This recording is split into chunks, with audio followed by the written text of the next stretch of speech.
We're going to look at sample exercise 1.6 on page 23 of the textbook, how to figure out the number of significant figures in a number. So if we look at these numbers, any digit that's not a zero is always significant. It's zeros that are a little confusing. If I look at the first one in part A, I can see a 4 and a 3 with 2 zeros in between.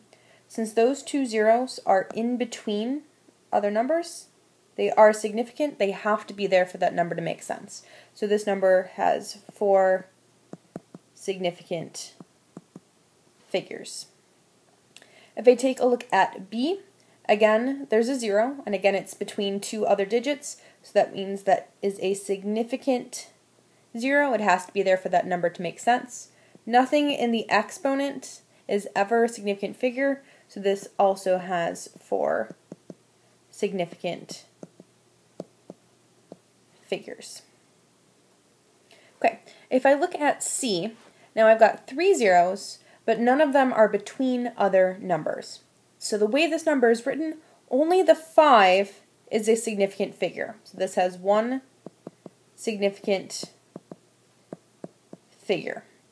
If you wanted all of those zeros to be significant, you'd have to write this number with a decimal point at the end, and now you would have 4 significant figures. Okay, let's look at the second set. First one should be pretty straightforward. Since there are no zeros in here, that means that all 4 digits are significant.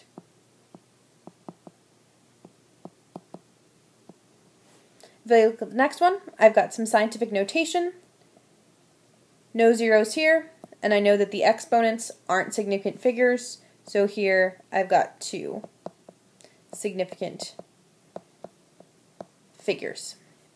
If I take a look at the last one, now I have zeros, but 3 of those zeros, all the zeros, are not between other digits, so only those 3 numbers are significant figures.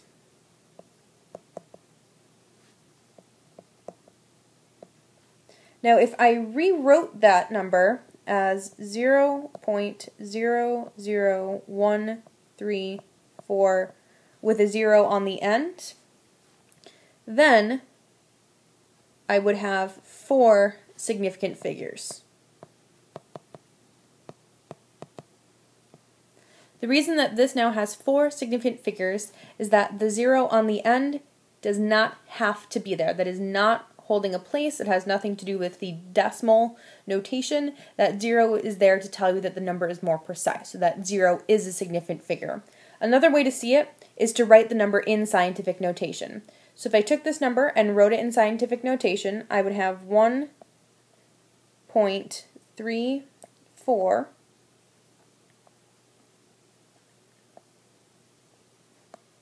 times 10 to the negative third.